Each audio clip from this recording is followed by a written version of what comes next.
Bentornati a EU Factor, il nostro appuntamento settimanale con le politiche europee di coesione che si avvicinano alla metà del guado per il periodo 2021-2027 con gli investimenti che l'Italia è impegnata a compiere nei 5 settori e nelle 5 linee guida delle politiche di coesione per diventare più green, più smart, più coesa dal punto di vista sociale, più connessa e anche più vicina ai cittadini. Diamo un'occhiata a quelli che sono i canali di investimento delle politiche europee di coesione e lo facciamo tramite il documento ufficiale col quale sono state presentate alla nostra Camera dei Deputati. Ci sono innanzitutto le suddivisioni specifiche nei 3 tipi di fondi, i fondi regionali FESR che riguardano 38 progetti regionali approvati in Italia e sono destinati a colmare gli squilibri tra le regioni, il fondo di coesione puro FC che riguarda l'ambiente e le reti transeuropee da questo punto di vista, quindi progetti sovranazionali, e poi il fondo sociale europeo FSE o FSE Plus che ha l'obiettivo di promuovere nell'Unione la possibilità di occupazione e mobilità geografica e professionale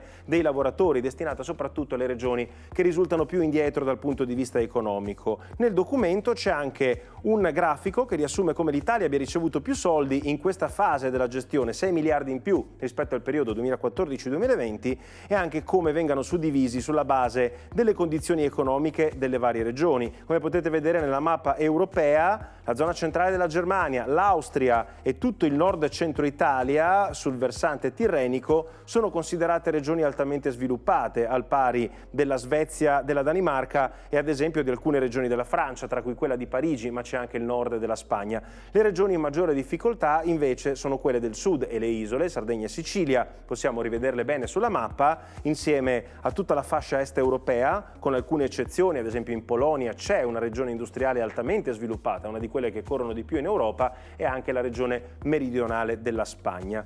La tabella riassume quanti siano i fondi e come vengano distribuiti. Per l'Italia si parla di 75,3 miliardi, di cui 43,1 vengono erogati direttamente dall'Unione Europea, ripartendo le risorse disponibili, mentre 32,2 vengono messi a integrare questi fondi dall'Italia per completare il processo di coesione. La suddivisione delle risorse vede le regioni meno sviluppate, abbiamo visto il sud delle isole, ricevere circa il doppio del denaro rispetto alle regioni più sviluppate, 46,6 miliardi contro 23,9. Poi le regioni in transizione, a metà via in questo percorso, abbiamo visto ad esempio l'Abruzzo e l'Umbria, sono destinatari di 3,6 miliardi per i loro progetti. Per quanto riguarda i progetti nazionali e regionali, ce ne sono 10 nazionali, cioè che riguardano trasversalmente tutto il paese, e 38 delle varie regioni. Le regioni d'Italia sono la metà e di conseguenza possiamo andare a vedere che ci sono regioni, il Molise, la Basilicata, la Calabria e la Puglia, che hanno 2 progetti contemporanei, uno è FESR, quindi fondi regionali, e l'altro è FSE Plus per lo sviluppo soprattutto dell'occupabilità dei lavoratori. Ultima grafica, quella che ci racconta la suddivisione per settori. L'Italia è un paese che ha bisogno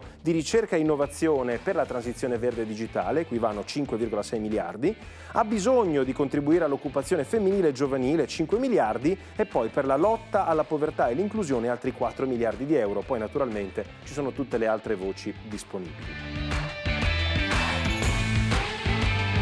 Delle politiche di coesione e del loro futuro, che è in ballo e in discussione proprio in questi mesi a Bruxelles, torneremo a parlare nella prossima puntata, ma intanto dobbiamo completare il giro di presentazioni dei partner che ci hanno accompagnati nel progetto EU Factor. Manchiamo noi di TR Media, allora diamo il benvenuto al presidente di TR Media, Edwin Ferrari. Ben trovato. Buonasera.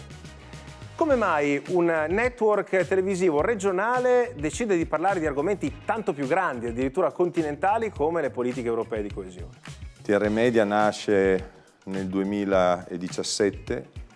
dall'unione di emittenti, principalmente di mezzi comunque televisivi locali, provinciali, su tutta la rete regionale per diventare un soggetto più grande. Allora, se invece di guardare le singole province guardiamo la dimensione dei 4 milioni e mezzo di abitanti, una produzione del PIL che la mette praticamente al punto più alto della produzione industriale del nostro paese, capiamo che mentre parliamo appunto a una regione e a un pubblico come il nostro, stiamo parlando di una delle grandi regioni produttive d'Europa e che sono estremamente coinvolte nell'utilizzo e nella pianificazione dei fondi. Abbiamo una funzione pubblica che ci è riconosciuta ovviamente anche dal fatto che la stampa, l'emittenza televisiva locale e gli altri mezzi vengono sostenuti richiedendo che però queste svolgano appunto una funzione pubblica. E quindi il nostro è un insieme di staff sia dal punto di vista tecnico e giornalistico, professionista, assunto in maniera consistente, perché stiamo parlando di una forse delle maggiori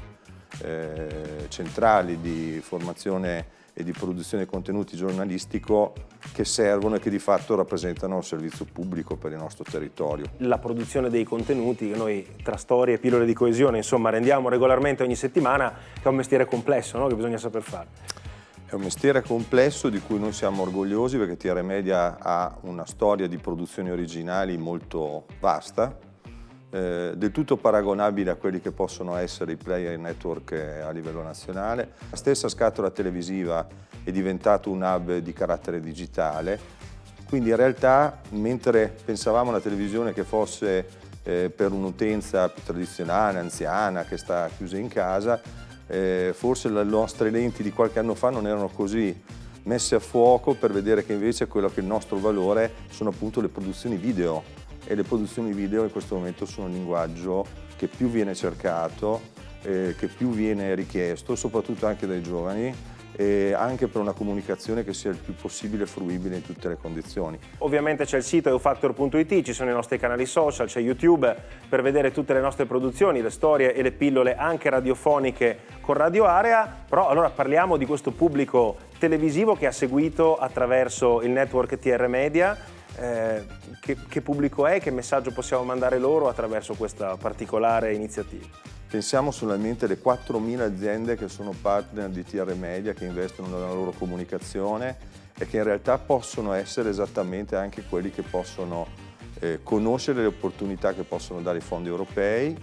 ma anche che si possono porre delle questioni che riguardano la coesione e che riguardano le politiche comunitarie, che gli viene raccontato da un media, fra virgolette, vicino e non da un canale satellitare sconosciuto che guardano in pochi.